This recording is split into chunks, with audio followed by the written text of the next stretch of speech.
kelas 8. Jumpa lagi dengan Ibu P. Ambarita. Kali ini anak-anak kita akan belajar matematika kita tentang bidang kartesius di bab 2 pada pertemuan pertama. Silakan disimak dan dipahami ya. Adapun tujuan pembelajaran kita yaitu yang pertama, mengidentifikasi konsep diagram kartesius. Yang kedua, mengidentifikasi pembagian kuadran bidang kartesius. Yang ketiga, mendeskripsikan langkah-langkah menggambar titik pada koordinat kartesius. Anak-anak kami, yang pertama yaitu mengidentifikasi konsep diagram kartesius. Maksudnya anak-anak kami, pada diagram kartesius itu memiliki dua sumbu, yaitu sumbu X dan sumbu Y. Jadi dikatakan sumbu X yaitu sumbu yang mendatar ya, sumbu yang mendatar. Sedangkan sumbu Y yaitu sumbu yang tegak. Seperti ini ya, tegak ya, yang tegak. Anak-anak kami, sumbu X terdiri dari dua, yaitu X positif dan X negatif.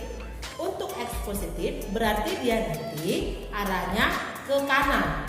Jadi nilai dari X positif semakin ke kanan, maka nilainya akan semakin besar. Kemudian untuk X yang negatif arahnya adalah sebelah kiri. Ya, semakin ke kiri nilai dari X adalah nilainya semakin kecil. Begitu juga untuk sumbu Y. Ya, kalau sumbu Y semakin ke atas ya berarti nilainya akan semakin besar.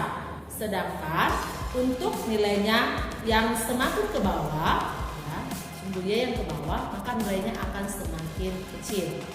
Dan pertemuan antara sumbu X dan sumbu Y yaitu dikatakan sebagai titik temu atau dikatakan sebagai titik pusat. Namanya adalah titik O, dituliskan dengan O, yaitu 0,0.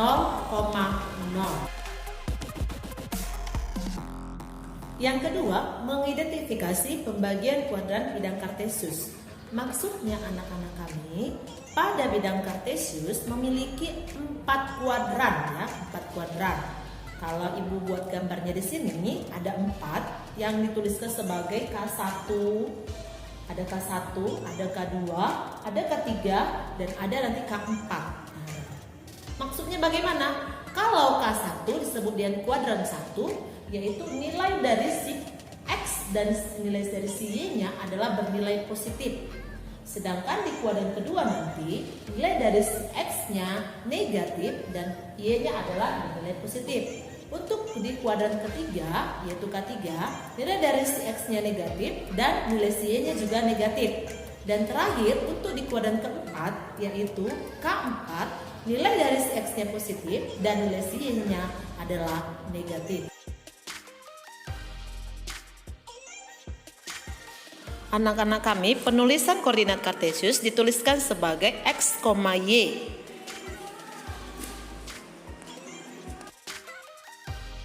Yang ketiga, mendeskripsikan langkah-langkah menggambar titik pada koordinat kartesius. Anak-anak kami untuk menggambarkan titik pada koordinat kartesius harus tahu dulu titik itu apakah sumbu X-nya positif atau sumbu Y-nya negatif atau sebaliknya apakah sumbu Y-nya positif atau X-nya negatif ya. Ini ada gambar ibu buat untuk menggambarkan titik pada koordinat kartesius. Jadi ada 4 dan keempat ini ibu berikan di setiap kuadran. Kamu bisa perhatikan ya. Coba perhatikan di sini gambar ini. Bagaimana cara menggambarkannya? Kalau tadi penulisan koordinat kartesius adalah X, Y, berarti nilai X-nya berapa, Y-nya berapa? Apakah positif atau negatif? Pertama, kita lihat dari gambar ini ya.